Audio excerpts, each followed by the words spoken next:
ఏ ఇంటికైనా సరే వాయుమూల వాష్రూమ్ ఇచ్చినప్పుడు వాస్తుపరంగా కూడా వాయుమూల వాష్రూమ్ ఇస్తామండి. కానీ వాస్తు ప్రకారంగా వాయుమూల వాష్రూమ్ ఇవ్వచ్చు.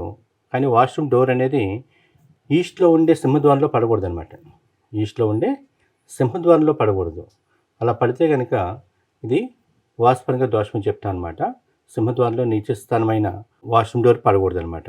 ఇటువంటి మిస్టేక్ ఎవరు చేయొద్దు. వాళ్ళు చేస్తే గనక డోర్ డైరెక్షన్ మార్చుకుంటే సరిపోతుందండి. ఇక డోర్ ఉంది కదా!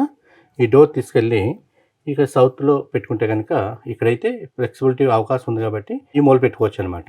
ఇలా పెట్టుకుంటే ఈ ప్రాబ్లమ్ అనేది సాల్వ్ అవుతుంది. అలాగే వాష్రూమ్ ఫ్లోరింగ్ డౌన్ అవ్వకూడదండి.